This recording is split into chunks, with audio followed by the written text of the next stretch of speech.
Vigour, forgiveness, fortitude, purity, freedom from malice, and excessive pride, these, O Bharata, are the endowments of him who is born with the divine nature.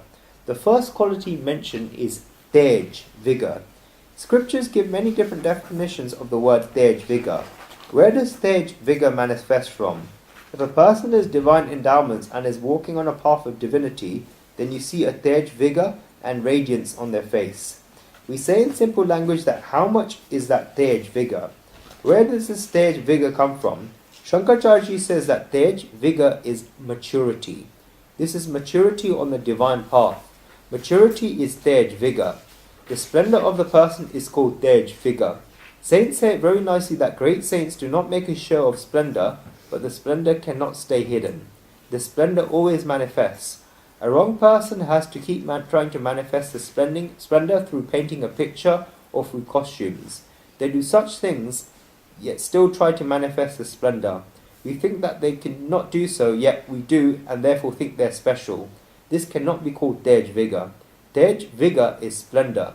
Ramanujarji says that vigour means not to be pressed by wrong people.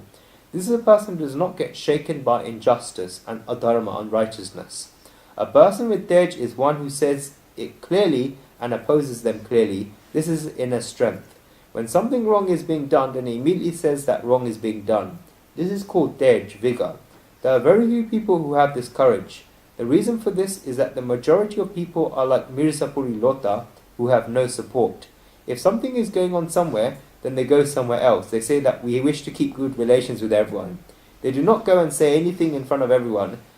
They do not even give their opinions. They never call lentils pepper. Not only that, but if something is being said that is contrary to what they understand and what they know, then they still remain silent and say that, what have we got to do with this? They wish to keep good relations with everyone. They know that something is wrong is going on, and so they should say that something is going wrong. They say that these people are talking so nice to each other, how would they find it? This is a human being who is without tej, vigour. Many times people come and say that this person was saying this about you. We then ask them whether they said something or not. They reply saying, no, if we see this, then how would they find it and how will it happen? Rather than think about how they will find it, say clearly how you would find it. If you cannot say it in there, then why are you coming here to say it? They come and tell us that the other person was saying this. If they wish to say something, then they should have said it then. This is a person who is without tej, vigour. Tej, vigour is a divine quality. Great saints have given many different meanings of tej, vigour. Shankaranandji says that exuberant radiance as a result of the subtleness of the intellect is tej, vigour. The subtler that intellect becomes, then the more that tej, vigour increases. The cleaner that the thought becomes, then the more that the tej, vigour increases. This is called tej, vigour. This is a divine characteristic, and this is a quality of divinity. Another thing is said about tej, vigour, that this splendour is a splendour that when any human being is in close proximity with the great saint, wise person, knowledgeable person, then the human being does not feel like doing anything wrong in their close proximity. When a human being comes within the splendour of this person and gets close proximity with this person, then they refrain from doing anything wrong. Their whole language changes. No matter what they may be saying in front of other people, they're not able to say in front of such a great saint. No matter how they may be behaving in front of other people, they did not do this in a close proximity with a great saint. This is called tej, vigour. This happens by itself. Even if a human being is attached and addicted to objects, when he is by such a person, he becomes completely unaffected. There was an ancient Gujarati poet of the level of Narsi Mehta, Mira and Akho who said that Tara sange jo koi Vaishnav thai, to tu Vaishnav sacho, tyalagi tu khoto. If someone becomes a Vaishnav, devotee of Vishnu, in your company, then you are a true Vaishnav, devotee of Vishnu. Until then you are wrong.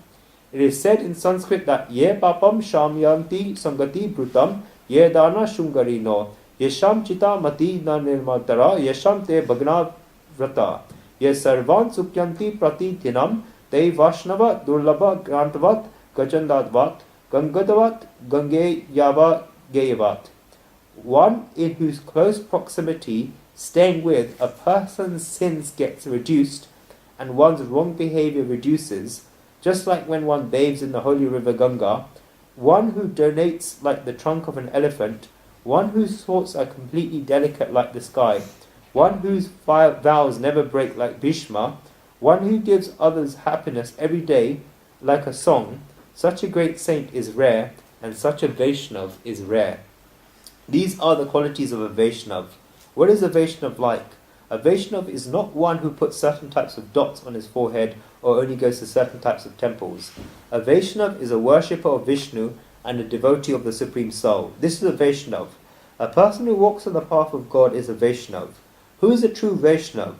The first quality of a Vaishnav is staying in close proximity with. When you stay in close proximity with such a person, one's sins get reduced and one's wrong behavior reduces. This is the first quality of a Vaishnav. This is the first quality of a great saint.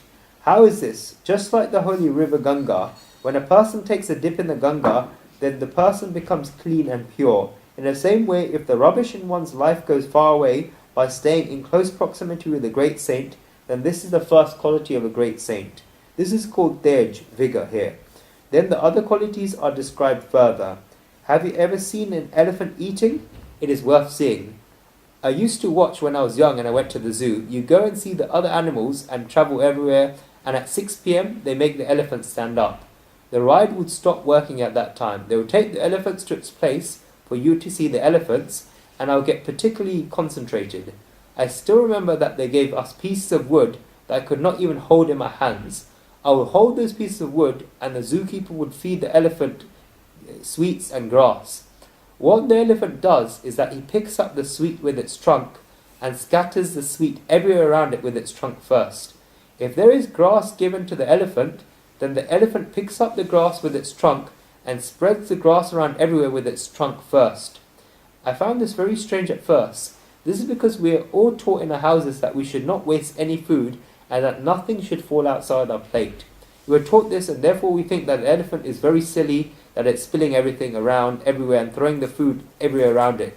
At that time the elders would explain to me that, son, the elephant is not mad. The elephant considers itself to be the king of the jungle, and the elephant thinks that before it eats, nothing around it should remain hungry. The stomachs of so many ants and insects become full as a result of the elephant throwing sweets around with its trunk. Only after this does the elephant begin eating itself.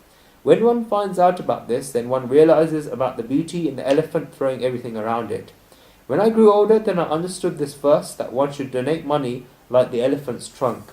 This is the quality of a Vaishnav. This is the quality of a great saint. Before he eats, he makes sure that nobody around him is hungry. I like one thing of the saints of the Saurashtra region of Gujarat very much. They say that Gnan, wisdom, is a very secondary thing. I now believe this very firmly. We do not become great by making big talks. It's necessary how much is applied in our lives. When Guruji gave discourse in Saurashtra, then the people who attend would say that they worked at a certain person's hermitage or are part of an organization where they donate a lot of food. In Saurashtra, the donation of food has a lot of importance. When Guruji goes there, then the first thing people ask him is whether he's come having eaten.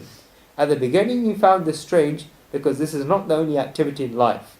At that time we feel like this, but slowly and slowly he began to understand that these people have so many feelings that they're asking whether he has come back having eaten. The kitchen would be running and they would call someone and tell them to cook something. One should donate like an elephant's trunk. And then people say that they do not know where it came from and they don't know where it goes. They may be from Satadar, Jalamram Bapa's Virpur or many other places that are like this. This is donating like an elephant's trunk. There is no hermitage with chandeliers, marble walls or anything like that.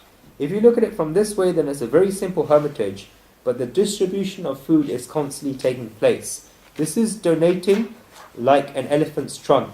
I feel as if it's like an elephant sitting there, because how much does a person need for himself if you look at it one way?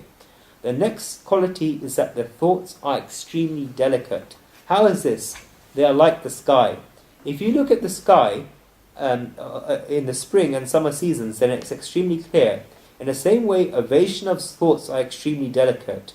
When it's the rainy season, then the clouds come in the sky, but when those clouds shower down rain, the sky is completely clear. The sky does not hold on to it. In the same way, one whose thoughts are extremely delicate and there are no stains in their thoughts, such a person is a Vaishnav.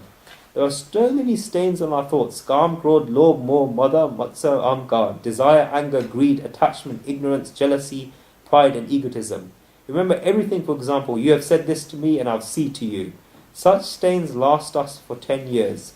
When we get doubts after 10 years, then we say that it is like this, and another person says, why are you talking like this? We then say, you are asking why we're talking like this. 10 years ago on this event, you said this to me, and this is the answer to it. The person held on to it for 10 years. Why is he done like this? One's thought should be as delicate as the sky. And is it as if the stain goes away after saying that being? No, after that another nail hit next to it, and I've said this to him. One gets the second stain. People just hold on to these things. Great saints say it very nicely that you should make your thoughts like a mirror and not like the camera print. While you are opposite a mirror, then a reflection is made, but if you move out the way, then a reflection moves out the way. People just hold on to the camera print. When a mind becomes like a camera print and keeps holding on to so many things, then think about it that sometimes it so happens that the roll gets stuck inside the camera.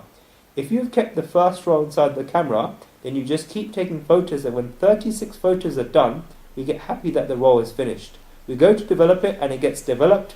Sachin has more advanced cameras. It gets developed by everything that's on the first photo, whereas the rest of it is absolutely nothing on it. Then when you look at the first photo, then you can't see anything. You cannot see where the eyes are, where the nose is, where the hands are, where the feet are. You cannot even understand where the leaves are and where the tree is. This is confusion. This is what happens to us. At the beginning of life, we gather all the prints. We have so many prejudices in the first 10, 15, 17 or 20 years, then the whole print is completely clear. We are not ready to learn anything new, and we're not ready to accept anything new. We just think that we know everything. What do you know, brother? The whole print is clear, and when somebody goes to see the first photo, then they cannot even understand. The next thing said that one's vows should never break, just like Bhishma.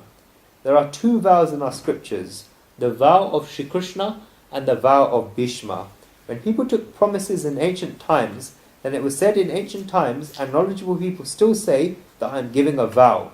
The person next to him would say, wait, what vow is it? Is it a Bhishma vow or is it a Shri Krishna vow? This is because once you give a Bhishma vow, then you can never be free from it, but the vow of Shri Krishna can be broken.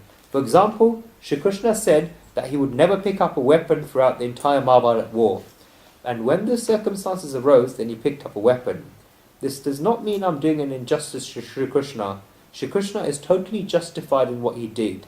A true Vaishnava makes a vow that will never break like Bhishma. The next thing is said that one gives others happiness every day like a song.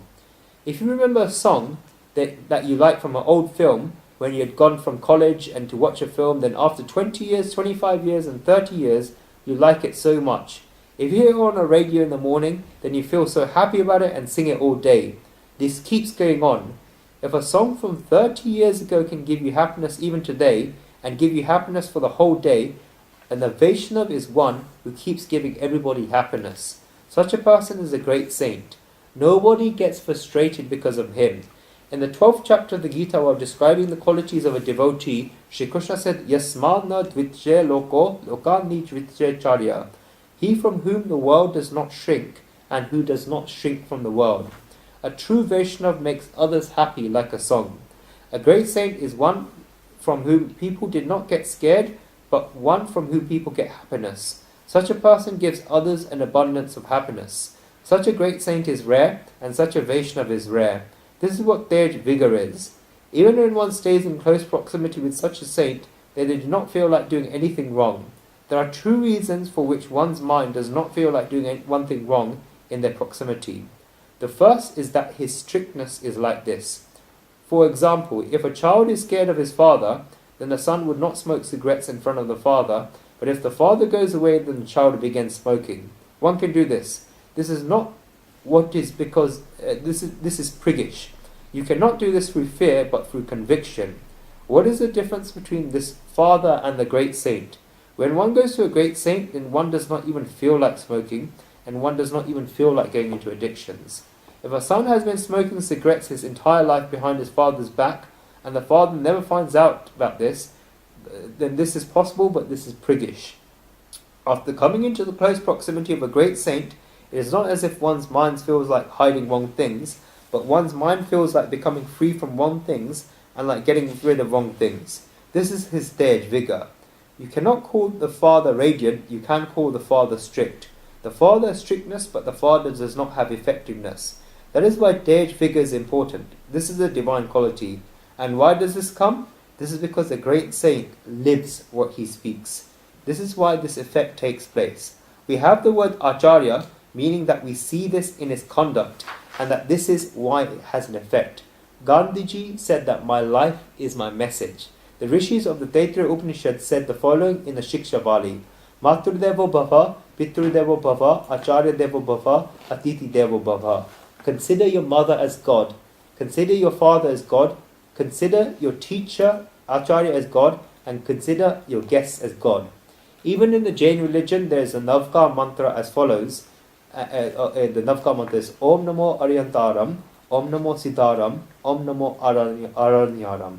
I bow down to Arihanta, I bow to Siddha, I bow down to Acharya. Just like the Gayatri mantra is famous is the Navkar mantra of Jainism. Aranyanam is a synonym for Acharya. There are 5 prostrations in the Navkar mantra. These 5 prostrations transform a human being. You should give these 5 prostrations every day. An Acharya is a person in whose life you see the teachings applied. This is because people talk a lot, but there is nothing in practice. We ask them what they're doing, and they say that we should not look at this side of theirs. Why do they keep this side? They should take this side out. How can one have this behavior and then tell others not to see it? How can this work? This will not work. You should be able to see his Dej vigor. I like the word Dej vigor very much. Many times when people ask me what they should name their child, if the child's Rashi recommended first letter is T, then Guruji suggests that they name their son Dej vigor. Guruji has even named a few boys Dej vigor. The next quality described in this verse is Shama, forgiveness. Despite being powerful, not having the wish to punish someone who has done you wrong is Shama, forgiveness. Each of these words are of importance. One should not even have the wish for this. This is called Shama, forgiveness. Shama viryasya bhushanam. Only the powerful can forgive. Forgiveness by a coward is called helplessness and escapism. When one does not even have the strength to do anything and they forgive someone, then what else can they do? Shama, forgiveness, is when one has the strength and the power, yet they do not have the wish to punish someone who has done them wrong. Shankarananji says that Shama, forgiveness, is tolerating any wrongdoing done to you without deformities arising in the heart. If you're walking on a path of bhakti, devotion, walking on a path of dharma, and developing yourself spiritually, then this is particularly true. It happens ordinarily in the material world that people do things in order to oppose us. A purely material person also experiences this. One's son doesn't listen to them, one's wife doesn't listen to them, one's husband doesn't listen to them, and one has a difference of opinions with their parents. All of this happens. One may have come back having done something wrong. This happens. If it happens to a material person, then how much more does it happen to a spiritually inclined person?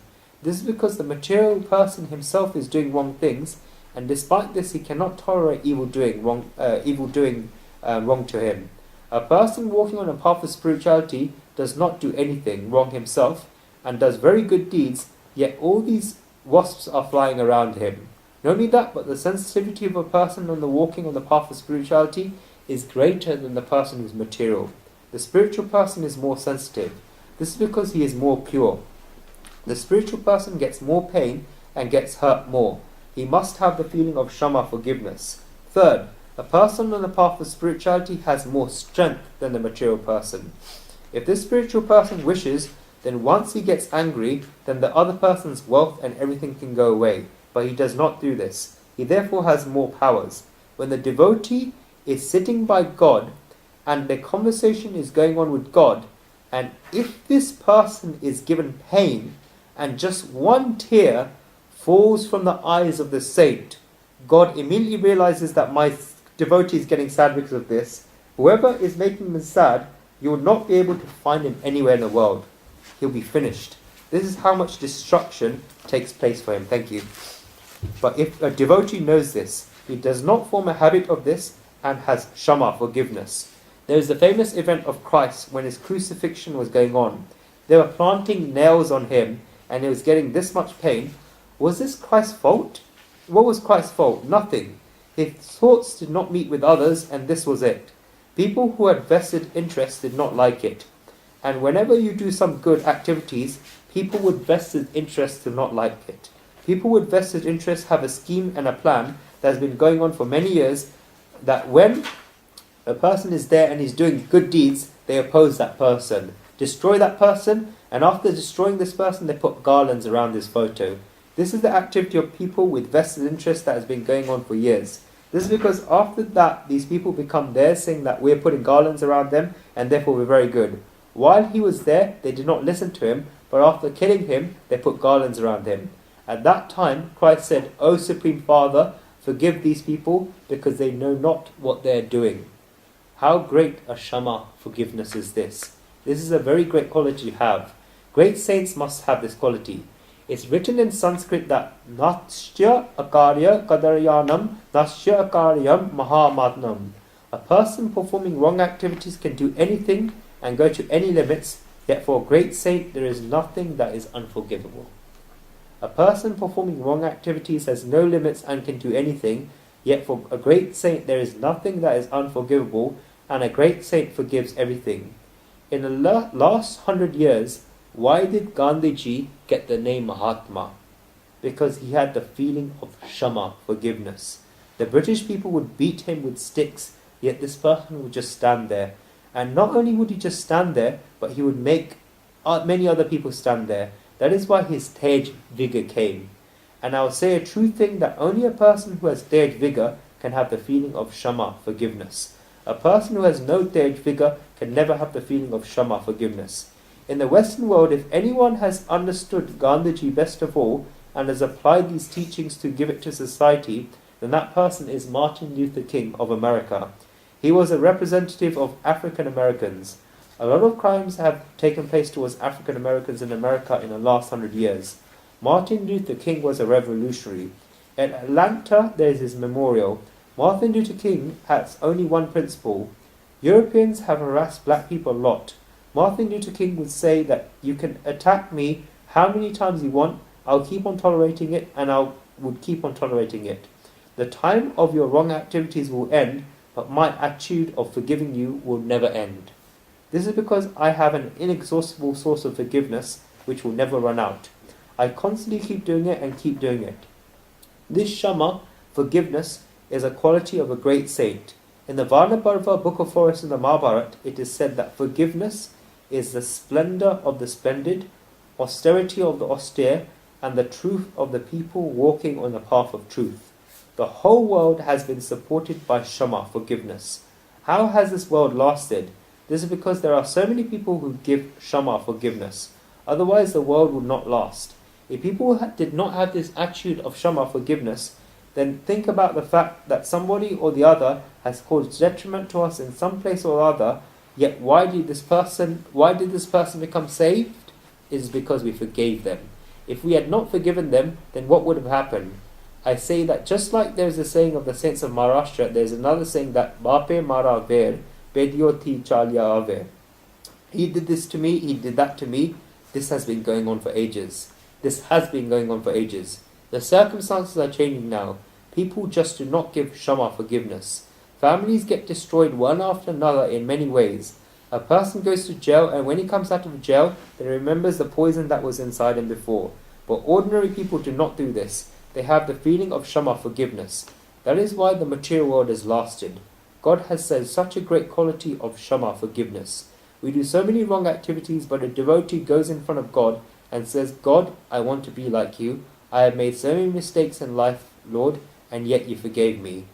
Matsama pataki nasti pagani tatsa manahi evam granatva mahadevi yata yogyan tatha kuru. God, there is no sinner like me, and there is no forgiver of sins like you. Lord, I keep making mistakes, and yet you keep forgiving my mistake constantly. It is also said that Aparagra Sahasrani Kriyante Halvisham Maya.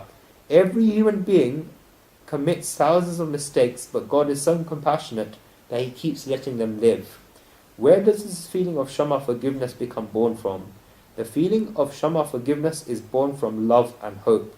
The devotee says, God, you have a lot of feelings for me, and you have hope towards me that this, my son, has done this today, but tomorrow they will improve. That is why, God, every day you keep giving me a new day and keep giving me a new day. Otherwise, what have we done for which God gives us 80, 90 or 100 years of life? What have we done to deserve this? The devotee says that, Lord, I know it is because of you have a lot of love for me, and Lord, it is because you have a hope that no matter if something is happening yesterday, it will be fine today. One more chance, and it's not just for 80 or 90 lives, God, 90 years. God, you gave this to me throughout many births. You have been giving this to me for so many lives that even after one birth goes, another birth will come. And then the third birth is given. Lord, you forgive me so much. Can I not forgive the people around me? This is Shama, forgiveness. This is a divine quality. When a quality of God comes to us, then it's divinity. This is Shama, forgiveness. The next quality is Dhruti, fortitude. This is patience. In the Shandilya Upanishad, a very beautiful definition is given of Dhruti, fortitude. Dhruti nama artha hanav shvesta bandhu viyoge tat praptu sadvatra chetastapanam. Forgiveness is when one's thoughts remain steady. Fortitude is when one's thoughts remain steady when one loses wealth and when one becomes separated from a loved one and then joined with them again. A simple and straightforward synonym of Dhruti, fortitude, is patience. When does a person lose their patience? The first circumstance in which one loses their patience is when they lose something. When they lose money, for example, they lose £5 million or £7 million, then the person becomes impatient. Therefore, it is said here that one should remain patient when they lose wealth. Leave aside £5 million or £7 million, if a £10 note falls out of one's pocket, then they keep thinking for 2 hours, where did it go? Where did it go?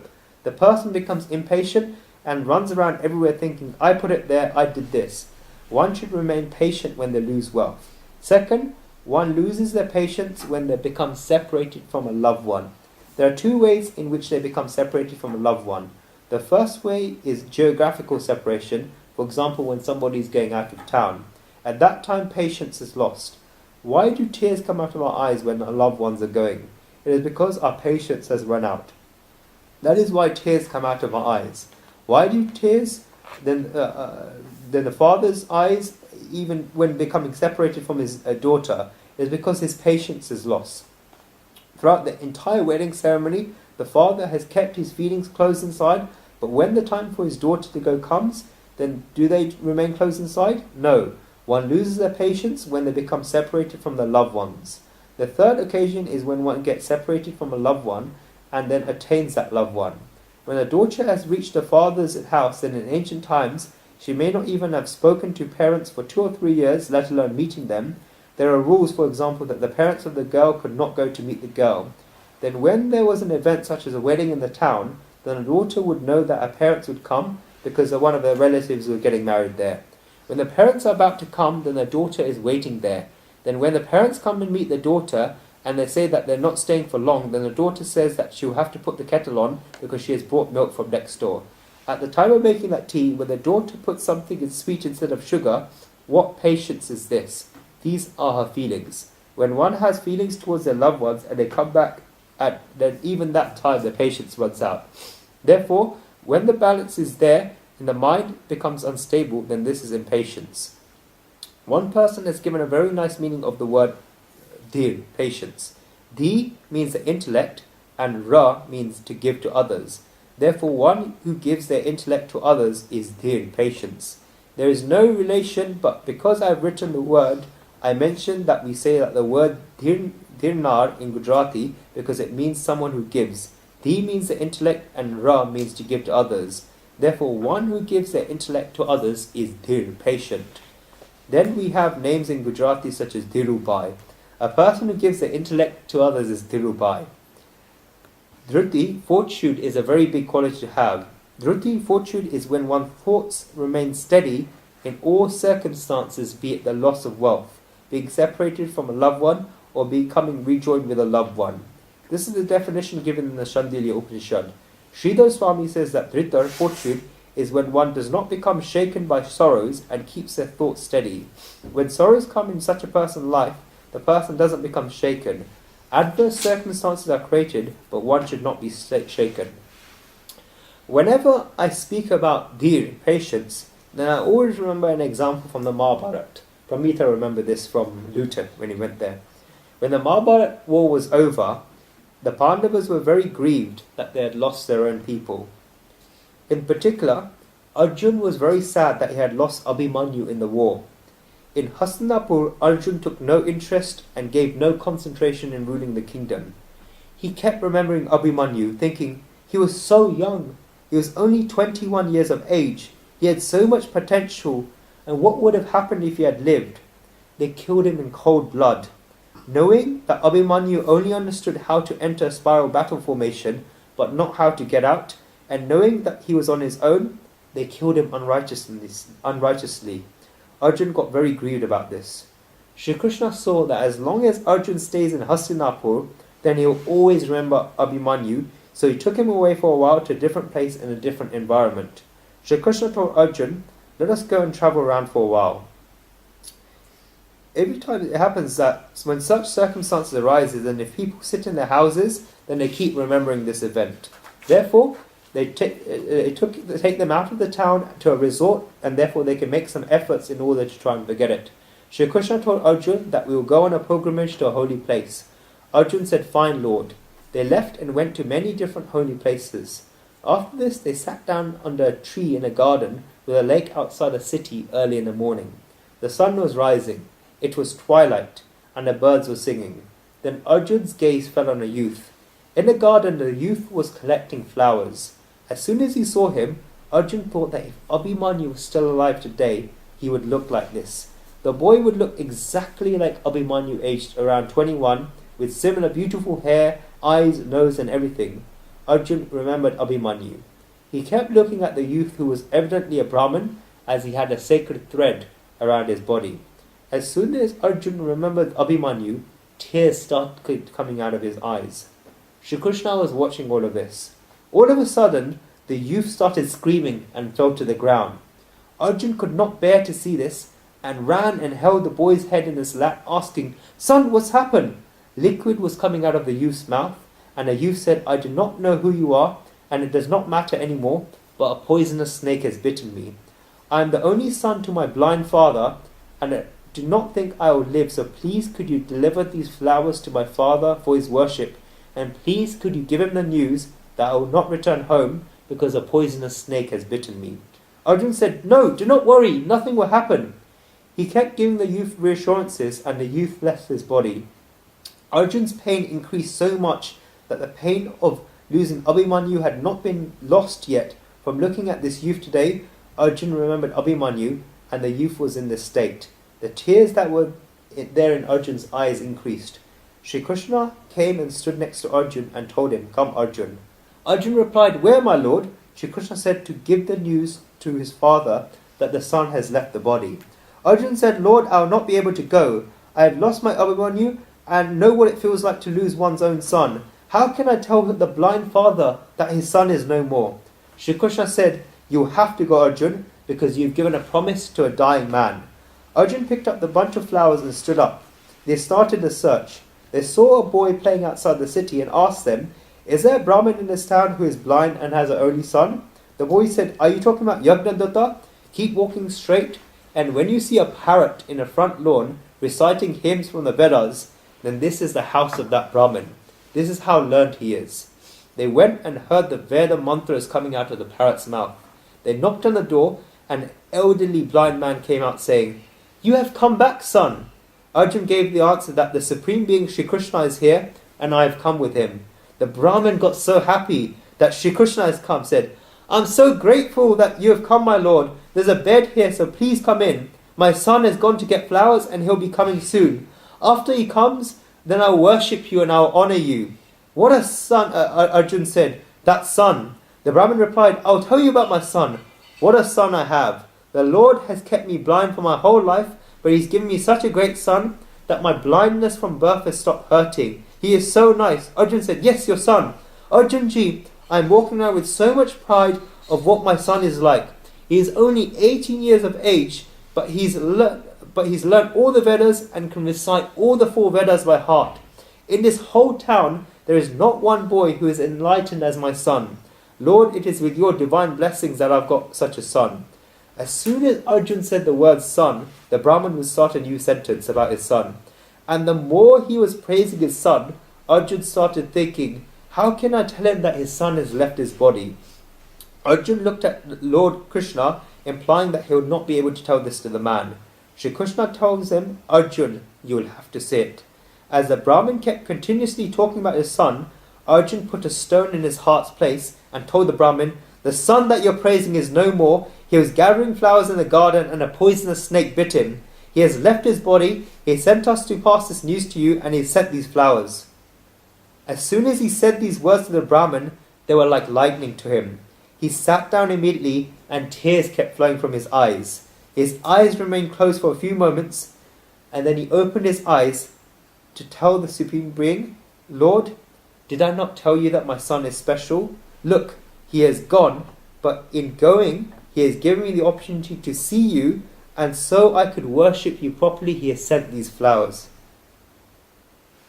Saying this, he fell at the Lord's feet, offering the Lord's flowers, and says, Lord, whatever pleases you will happen. Shri Krishna tells Arjun that, Arjun, you have heard the whole Gita, and he has not heard it. He has so much faith in me that he says that whatever pleases me will happen. This is called dhir, patience. No matter how much adverse circumstances arise, and no matter how bad circumstances arise, such a person does not get shaken. This is called dhir, patience. Dhruti, fortitude, is a divine quality. Shankaracharya says that when pain or tiredness arises in the body, or the senses, the attitude in the antakaran, inner being, to stop this pain or tiredness is called dhruti, fortitude.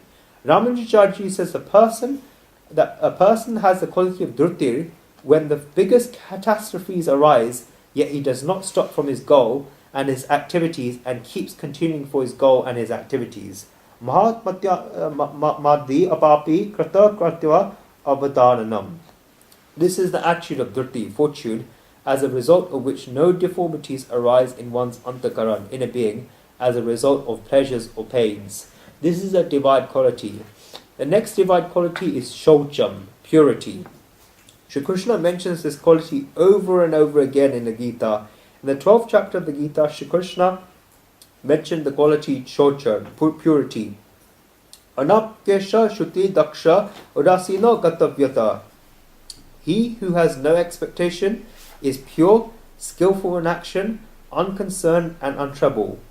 While describing the characteristics of a devotee, God mentioned the quality of shutir, purity. A devotee should be pure. There are 2 types of shutir, purity. The first type of purity is on the outside, and the second type of purity is on the inside. Out of purity is purity of the body, and inner purity is purity of the mind, intellect, and the antakara, inner being. Innocence is purity. Great saints say that when there are different types of these purity. First of all, there is purity of wealth. When a person performs pure activities through the mode of sattva, goodness, then as a result of this comes the purity of wealth. This is a person in whose life is not a single pound has come through the wrong means.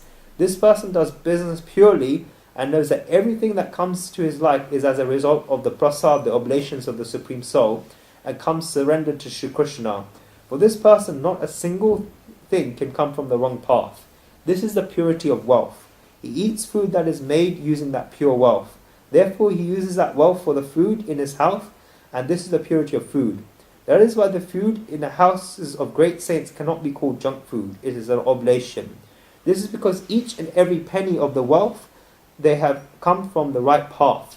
The sweetness of this food is different, and the satisfaction of this food is different. The taste may be different, and the taste may be better elsewhere.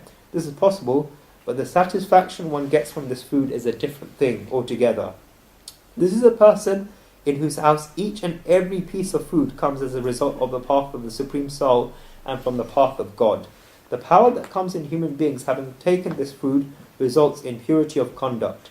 Sow the food, sow the digestion. Sow the digestion, sow the thoughts. Sow the thoughts, sow the conduct.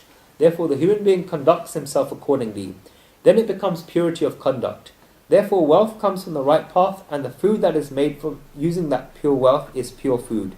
Then when the thoughts in one's mind become pure as a result of the pure food, one's behavior becomes pure, and this is purity of conduct. This can happen in each and every thing. And when one's conduct becomes pure, then the dirt in the antakaran inner being such as rag, attractions and dvesh repulsions go away. This is purity of the antakaran inner being. This is shocham, purity, and this is divine. The next quality is abrobada, freedom from malice. This is the absence of the feeling of the wish to damage or deceive another person. This is when one does not take part in damaging or deceiving another person. Abrotta, freedom from malice, is a divine quality. This is when one does not antagonize another person. The next divine quality is na atimanita, freedom from excessive pride. There is manita, pride, and then there is atimanita, excessive pride. When manita, pride, reduces, then this is a very good thing, but manita, pride, is not so damaging. Manita, pride, happens when one expects respect or wishes for respect. Each and every person has this. When somebody says something good about us, then we like it, and it's not as if we do not like it. This is manita, pride. But atimanita, excessive pride, is when one has an extremity of this, and a forceful wish that people must say good things about me, and people must respect me. This is atimanita, excessive pride. This is when one is absolutely not prepared to accept their own mistakes, and one has absolutely no wish to bow down. This is when one is stubborn and thinking that I cannot make any mistakes. If we get respect from a person who is smaller than us, then it's fine. The person may have feelings and may sometimes therefore not respect us. For example, he's a young child and we are fine about this because we do not expect respect from them, and they do not behave with us in a respectful way. But wishing for respect also from elders or people greater than us is atimanita, excessive pride. Therefore God says that one should have the quality of na atimanita, freedom from excessive pride. If I were to say in simple language, then na atimanita, freedom from excessive pride, is humility. This is a divine quality. God has written this last, but it is not the least. It is very important to have this quality of atimanita, freedom from excessive pride. This is humility. Ramacharji has written that na atimanita, freedom from excessive pride, is humility in accepting the greatness of a guru, mother, father, etc. This is the attitude that I am lower than the person from whom I have attained Gnan, wisdom. When the Guru himself stands up and says with pride that my pupil is better than me, then even the people should have the strength that no, this is not true. This is the quality of na atamanita, freedom from excessive pride. The people knows that everything I am is because of your grace. This is very difficult to have. When 5 people begin to bow down to you, then the air increases inside one increases so much that he begins flying up like a balloon. One should refrain from thinking like this. One should have the quality of humility. Saints say, and it's written in our scriptures, that just like the waters from all sides on the lower terrain, all sides on lower terrain, in the same way, where there's humility, then all the other qualities will come together to gather there. If there's a hole, then water will come on all sides to gather there. In the same way, one who has humility and then bow down will have all these divine qualities coming to them. That is why the quality of na atamanita, freedom from excessive pride, is divine. I'll finish this verse having spoken about the 26 qualities, but since you're listening to this commentary of the Gita in order to contemplate, that is why I'll say that because we have reached the 16th chapter, we should remember the previous chapters. It is the perspective of contemplating and the academic approach. In the 13th chapter, in the 4 verses from the 7th verse to the 11th verse, God describes the quality of Gnan, wisdom.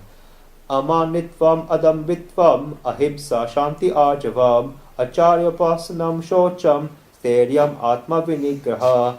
Humility, absence of pride; integrity, absence of deceit; non-violence; patience; uprightness; service of the teacher; purity of body and mind; steadfastness and self-control. After these 4 verses, God said at the end that etaj gnanam iti proktam agnanam yad ato anyata. This is declared to be true knowledge, and all that is different from this is non-knowledge. If you look at the whole list from the 7th verse to the 11th verse, in the first quality that God said was amanitvam, humility and absence of pride, in the 7th verse. And the last quality that God said was tattva gnanam anata ashnam, insight into the end of the wisdom of truth. And the list finished there. Then God said, etad gnanam iti proktam agnanam yat anyo anyata. This is declared to be true knowledge, and all that is different from this is non-knowledge. The last quality that was said was tattva gnanam ananda darshanam, insight to the end of the wisdom of truth. God had described gnan, wisdom, there. In a path of gnan, wisdom, amanitvam, humility and the absence of pride, comes first, and the last quality that is mentioned, tattva gnanam ananda darshanam, insight into the end of the wisdom of truth. On the other hand, in this chapter, on the path of bhakti devotion, where the qualities were described, the first quality is abhayatvam, fearlessness, and the last quality mentioned is na atmamanita, freedom from excessive pride. Amanitvam from the 13th chapter means humility and the absence of pride, and na amanitva from this chapter also means humility and freedom from excessive pride. On the path of gnan, wisdom, the quality of amanitvam, humility, and the absence of pride was mentioned first. Me and Sachin were discussing this a few weeks ago. Mentioned first, and on the path of bhakti devotion, the quality of na atmamanita, freedom from excessive pride, was mentioned last. Why is this? On the path of gnan, wisdom, the quality of tattva gnanam anadarshanam, insight into the wisdom of truth, was mentioned last, and on the path of bhakti devotion, of the divine qualities, the quality of abhayatvam, fearlessness, was mentioned first. This is a subject worth thinking about. We can see that amanitvam, humility and absence of pride, and na atmanita, freedom from excessive pride, are straightforward and clear-cut words meaning the same and are very close, but there is one thing in both abhayatvam, fearlessness, and tvattva gnanam atadarshanam, insight into the wisdom of truth, that we cannot understand. We think that both of these are different because abhayatvam is being free from fear, and tattva gnanam anadarshanam is seeing the supreme truth as the meaning of wisdom. Therefore, the words abhayatvam, fearlessness, and tattva anadarshanam, insight into the wisdom of truth, seem different. They feel different, but they are not different. This is because only after tattva agnana anadarshanam, insight into the wisdom of truth, does abhayatvam, fearlessness, come. One who begins to see the Supreme Soul everywhere has no fears, and fearlessness comes to him. A person who has understood the secrets of spirituality, and not only understanding them, but he begins to see them, then fearlessness comes to him. But on the path of bhakti devotion, the quality of abhayatvam, fearlessness, comes first. The reason for this is that on the path of bhakti devotion, the Supreme Soul is my mother. It was Navratri when I was speaking about this verse, and the Supreme Soul is my mother. When a child sees his mother and just sees that his mother is there, then he immediately gets abhayatvam, fearlessness. Therefore, the quality is abhayatvam, fearlessness, is placed first. After seeing the mother, no fear remains with the child. Therefore, the quality of abhayatvam, fearlessness, has been placed first. Then the more and more a person develops, then the other qualities begin to come, and when these qualities come, then egotism cannot work, and that is why it said in this chapter that after these 26 qualities come, then the 26 qualities should come to the devotee is na atmamanita, free from excessive pride. This has been placed last year. If I were to say another meaning, then it's not as if this quality has to come, this quality automatically comes. Just like fruits grow on a tree and the fruits go ripe, so that the branches of the tree lower, in the same way, beginning with abhayatvam, fearlessness, when the qualities begin to come one after another to the devotee, and slowly the 26 qualities come, then the devotee becomes so humble, and in the end God says that one should have the quality of na atmamanita, freedom from excessive pride. How humble is he? He is so polite and he is so humble. This is the path of bhakti devotion. On the path of Gnan, wisdom, I will say it from two perspectives. When a person begins to walk on a path of Gnan, wisdom, then the heart heat begins to increase. That is why God says that if one is walking on this path, then this should first make sure that they have this quality of Atma Manitam, humility and absence of pride. They should never have the expectation for respect. One should never attitude that only I am right, only I know everything, and only I understand everything. This is the first difficulty that comes on the path of Gnan, wisdom. When do those who know nothing ever have heat? The person who really begins to walk on a path of Gnan wisdom must first have the quality of amanitvam, humility and absence of pride, and the last quality mentioned on the path of Gnan wisdom is insight into the end of wisdom of truth. If I were to say in the spiritual meaning, then on the path of Gnan wisdom, the beginning of the seeker starts by going beyond the relationship with the body.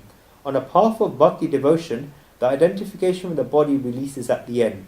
This is because the devotee constantly feels that it is because God is there that I am here. It is because God is here that I am here. This is the feeling of service, bhaja sevayam. Therefore, the identification with the body remains until the end. That is why God said, na atma manita, freedom from excessive pride at the end. This is because when all these qualities come, then one stops having this identification with the body, and that is it. One leaves the body. Only then do they attain liberation. On the other hand, on the path of Gnan wisdom, it is very straightforward to remove the identification with the body. It is only after one knows that I am not the body that this person can walk on a path of Gnan wisdom. While one thinks that I am the body, and the person has no possibility to go on a path of Gnan wisdom. Therefore, over there, amanitvam, humility and absence of pride, is straightforward, and that is why it has been placed first. But over there, worshipping God, after attaining Gnan wisdom, is very difficult, and therefore one who has attained the quality of tattva gnana darshanam, insight into the end of the wisdom of truth, and sees the Supreme Soul everywhere, attains the quality of abhayatvam, fearlessness. You should think about this topic a little.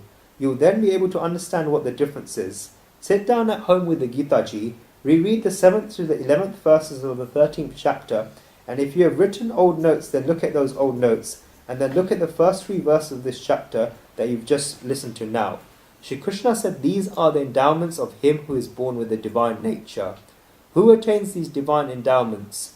It is one who is born with the divine nature and one who is born in a great way. The word abhijat is used meaning elite. Abhijat is a very beautiful word in Sanskrit, and it means a person from a great family and a person with great cultures. When all of this come together, then one is abhijat, born with a divine nature. It means dignity. This is abhijatya. These are the qualities of dignity. When does this come? Great saints say that when 4 things are there, then these divine qualities become manifest. The first thing is a majority of punya, opposite of sins done in one's previous birth. This is because the balance of punya and sins is constantly taking place. The majority of people have a greater collection of sins than punya, opposite of sins, and that is why they have more sorrows and less happiness. But when there is a majority of punya done in one's previous birth, and when the number of punya is more than the number of sins, then these divine qualities become manifest. This is because the field must be ready. If there are stones, then the seed will not grow. There may be 2 or 4 stones around, but if the land is very nice, then the seeds will immediately grow.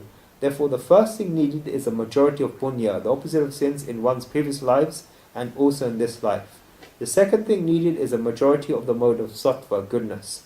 I said at the beginning that when the mode of sattva increases, then this is a divine quality and this is a divine characteristic. When the mode of sattva, goodness, is in the majority, and then one begins to control the modes of rajas and passion and tamas, dullness, then the mode of sattva, goodness, increases. The third thing needed is that the person in whose future their well-being is certain will have a divine birth. That is why he is walking on the path of the well-being. His resolve is made firm and he does not move from that path. Obstacles may come, but he is not going to move from that path. Such is this person. The fourth thing needed is Bhagavad Angado Vardhaniha, behaving according to the instructions of the Supreme Soul. This person behaves with faith upon the instructions of the Supreme Soul, and with faith applies the instructions of the Supreme Soul in his life. In such people's lives, these divine qualities keep developing. In the Brihadaranyaka Upanishad, there's a very nice saying that Sankshepa tastu yata kari yata achari sa tata bhavati sadhu kari sadhi bhavati papa kari papo bhavati punyaha punyaya karmana bhavati papa papena. So the person behaves and acts, so he becomes. A person who performs saintly actions becomes a saint. A person who performs sins becomes a sinner. When a person performs pure acts, then he becomes a pure person with the divine endowments. If a person performs sins, then he becomes a sinner with demonic endowments. What are these demonic endowments? We'll cover them in the next class. End of the verse.